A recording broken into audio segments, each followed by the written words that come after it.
या चिराग, सो आपने volatility contraction में बोला, मतलब वहाँ पे कि जब वॉलेटिलिटी कॉन्ट्रैक्ट होती है तो यूजुअली मूव सस्टेन करता है, जो ब्रेकआउट होता है स्प्रिंग एक्शन का, usually a few days, like एक दिन भी हो सकता है, 2 से 3 दिन मैक्सिमम।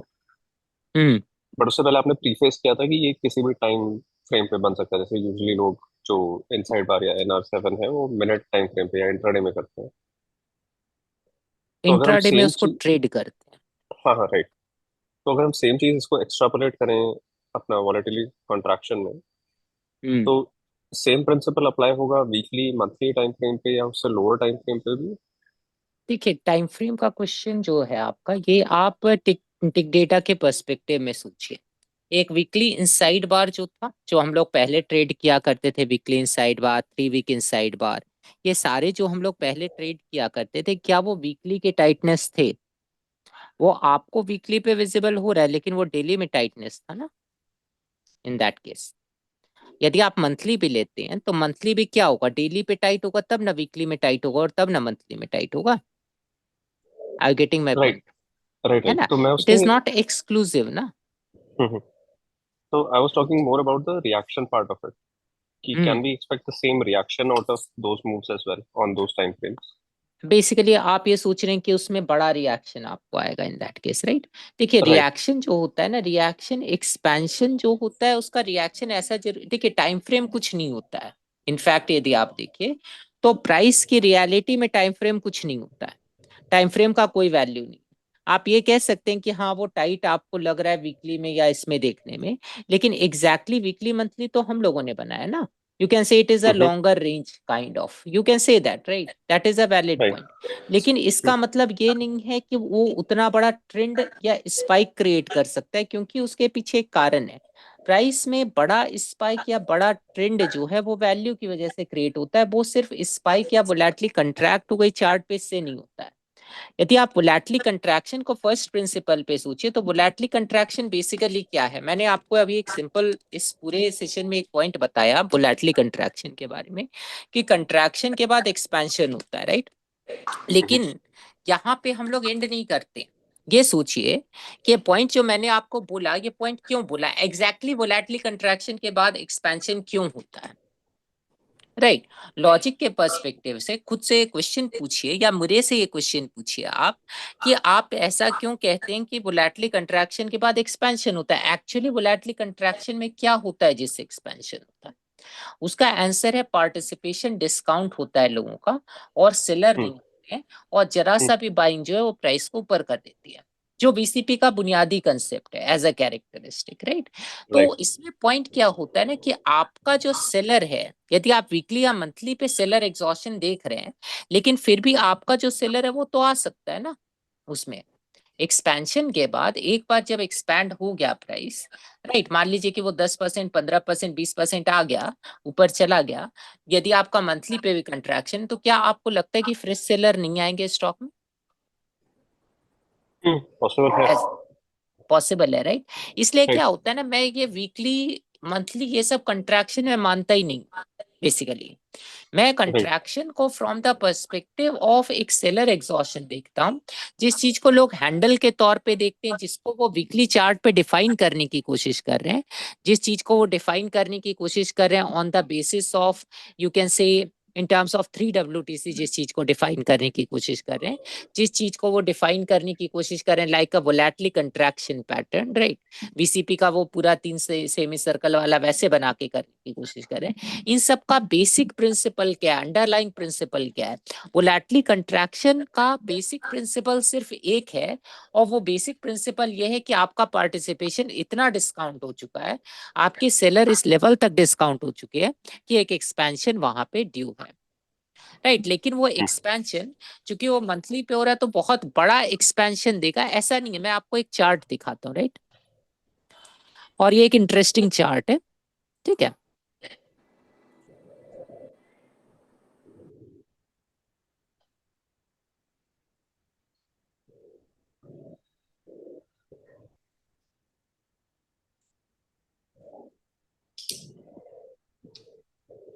ये वी मार्ट का चार्ट देख रहे हैं, राइट? ये पूरा रेंज देखिए, लगभग 2014 में, 2014 में स्टार्ट हुआ, और ये रेंज आपका कंप्लीट हुआ 2017। ठीक है, नजर से आप राइट। कहेंगे it is a kind of पीछे जैसा ट्रेंड था, आगे जैसा ट्रेंड है। यदि हम लोग इसको नजर से देखें तो आप कह सकते हैं कि एक बहुत ही नैरो एरिया है ना, करेक्ट। कंपैरेटिवली। हालांकि 2 साल का पीरियड है इसलिए आपको नैरो दिख रहा है, होने के लिए 35% है, लेकिन ये 2 साल तक 35% के अंदर है, तो हम लोग कह सकते हैं कि it is a narrow area, right. Right. अब इस नैरो एरिया में यहाँ पे देखिए it was a lot of volatility contraction also जो यहाँ पे हुई है आपकी, एक सब स्ट्रक्चर, स्ट्रक्चर के अंदर स्ट्रक्चर, राइट। अब नजर कैसे धोखा देती है उस चीज को समझिए, राइट। आप कहेंगे इसको देख के कि because it was such a large volatility contraction का एरिया, या इसको मैं वीकली पे डालूं तो ये इस किस्म का वोलेटली कंट्रैक्शन का मेरे को एरिया दिख रहा है जैसा आप अभी देख रहे हैं यहाँ पे, इसकी वजह से ये एक्सपेंशन आया, ठीक है। राइट। ये आप कह सकते हैं, राइट। क्योंकि आप बोलेंगे कि इसको देखिए ये तो वीकली पे मंथली पे ये आपको वोलेटली कंट्रैक्शन दिख रहा है, इस वजह से एक्सपेंशन हुआ। लेकिन एक इम्पॉर्टेंट पॉइंट क्या है, यहाँ स्टॉक जो था उसका भाव था आपका 140 रुपए, 140 रुपये। जब एग्जॉस्ट हुआ तो स्टॉक का प्राइस था 800 रुपये, राइट। राइट। कितना टाइम ऊपर जा चुका है, 150 भी यदि मानते हैं तो एटलीस्ट 5x हो गया स्टॉक, है करेक्ट। ना। अब ये 5x मूव क्या एक वोलेटली कंट्रैक्शन की इतनी पावर है मार्केट में, whether it is a daily contraction, weekly contraction, monthly contraction और इवन एन ईयरली कंट्रैक्शन, ठीक है। यदि मान लीजिए मैं देखता हूं इसमें ईयरली चार्ट लग सकता है क्या, right. So you can say that this is an early inside bar, ठीक है।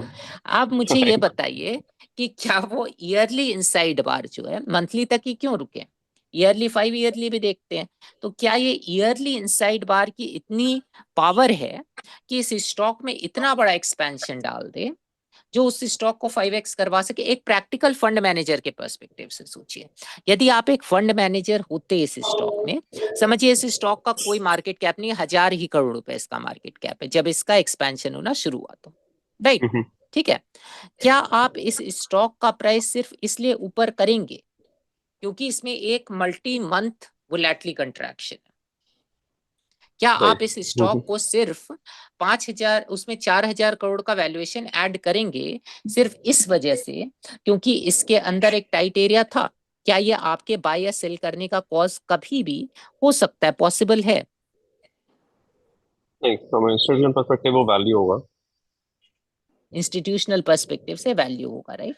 तो यही हम्म। जो पॉइंट है ना कि यहाँ पे वैल्यू ही प्राइस को ड्राइव करती है, यही एक मेरा एक आप कह सकते हैं कि एक काउंटर ओपिनियन है वाइकॉफ का, एक कंसेप्ट है कॉज एंड इफेक्ट का, ठीक है।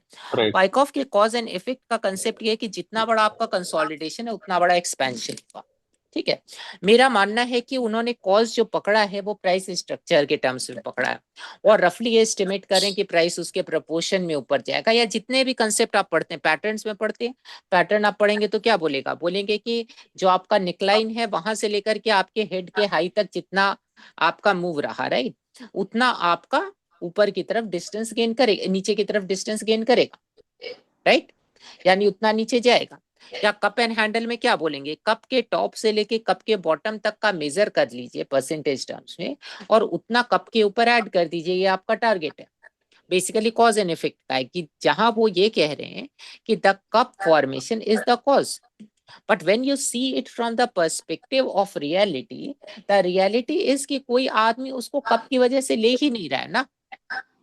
कौन आदमी, कौन सीरियस फंड मैनेजर इस दुनिया में किसी स्टॉक में हंड्रेड्स ऑफ करोड़ रुपए डाल सकता है just because it made a cup, right? नहीं डालेगा ना, नहीं डालेगा, राइट। पॉसिबल नहीं है। यदि आप 1.25 साल का छोड़ के आपका ये 5 साल का भी कंट्रैक्शन होता ना, तो भी कोई फंड मैनेजर इसमें इतना पैसा नहीं डालेगा कि ये स्टॉक वहां से बढ़ करके और 5x हो जाए। इसलिए इस चीज का एक सिंपल आंसर है, और वो ये है कि वोलेटली कंट्रैक्शन सिर्फ पार्टिसिपेशन डिस्काउंटिंग को शो करती है।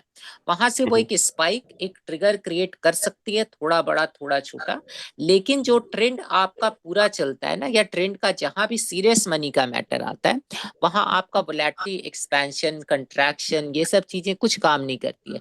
सिर्फ एक चीज काम करता है, वो है लोगों का perception about the value in the stock, जिसकी वजह से सीरियस प्लेयर जो है वो स्टॉक मार्केट में चीजों को खरीदते हैं। वाइकॉफ के कॉज एंड इफेक्ट में उन्होंने मिस किया क्या, उन्होंने इस पैटर्न का विड्थ मैं मेजर कर लूंगा, उसके ऊपर उसमें हाइट ऐड कर दूंगा, ये सब यदि मैं करने लगा ना, लेकिन वो real cause of liquidity flow नहीं है। प्राइस बढ़ती है जब पैसा डाला जाता है उसमें। प्राइस में पैसा किसी पैटर्न को देख के कोई नहीं डालता है, कोई serious fund manager in a long run नहीं डालेगा। आप ज्यादा से ज्यादा ये ज्यूम कर सकते हैं कि टेक्निकल एनालिस्ट जितने प्रकार के हम जैसे ट्रेडर हैं वो टाइट एरिया देख के डालेंगे, लेकिन हम लोग बहुत छोटे पोर्टफोलियो वाले ट्रेडर्स हैं। प्रदीप बॉन्डे क्या कहते हैं, प्रदीप बॉन्डे का एक पूरा सेशन था मोमेंटम बस्ट का, जिसमें वो कहते हैं momentum bust for people with small account. ठीक है, अब उनका स्मॉल अकाउंट का मेजरमेंट क्या है, वो कहते हैं कि everyone has a small account, I have a $25 million का अकाउंट है मेरा, लेकिन एक हेज फंड के सामने मेरा भी अकाउंट स्मॉल है। $25 मिलियन कितना होता है, यदि वो $25 मिलियन को हम लोग राइट समझे कि हाँ वो सही सही अपने अकाउंट के साइजिंग को बता रहे, $25 मिलियन इज रफली मतलब 150 करोड़ के आसपास हो जाएगा, एक 150 से भी ऊपर ही चला जाएगा, 250 करोड़ के आसपास चला जाएगा। वो अपने आप को एक स्मॉल अकाउंट होल्डर बता रहे हैं। एक लार्जर ओशन में आप देखेंगे ना तो हर आदमी एक स्मॉल फिश है। यदि आप प्रदीप बॉन्डे के पर्सपेक्टिव से भी देखेंगे तो एक स्मॉल अकाउंट क्या, मिनिमम $1 मिलियन होना चाहिए, राइट। तो आप वहां से ऊपर ही आप कह सकते हैं कि आपका अकाउंट एक साइजेबल अकाउंट है। इंडिया में कितने लोग कह सकते हैं कि उनके पास $1 मिलियन से ज्यादा अकाउंट है? We all have small accounts in that case, right? So the point is कि यहाँ पे कि हम लोग छोटे प्लेयर हैं लार्ज गेम ऑफ थिंग्स में, है ना, लार्ज स्कीम ऑफ थिंग्स में। हम लोग यूनाइट होके फोर्स में कन्वर्ट हो जाते हैं, हम लोग यूनाइट होके कुछ इफेक्ट क्रिएट कर सकते हैं इन अ सर्टेन सिचुएशन, लेकिन हम लोग भाषा एफर्ट नहीं क्रिएट कर सकते, हम लोग स्टॉक को मल्टी एक्स नहीं कर सकते हैं। ये यदि आपका मंथली वीकली छोड़ करके यदि ये आपका सालों का भी कंट्रैक्शन हो, यदि आपका ईयरली चार्ट का भी कंट्रैक्शन हो, कोई जरूरी नहीं कि उसके प्रोपोर्शनेट आपको इफेक्ट आएगा इन दैट केस। समझ रहे हैं? इसलिए टाइम फ्रेम से खुद को बेवकूफ मत बनाइए। टाइम फ्रेम हम लोगों ने क्रिएट किया, it is an artificial thing जो हम लोगों ने क्रिएट किया है, इसलिए टाइम फ्रेम से खुद को बेवकूफ मत बनाइए, राइट? ठीक है सर।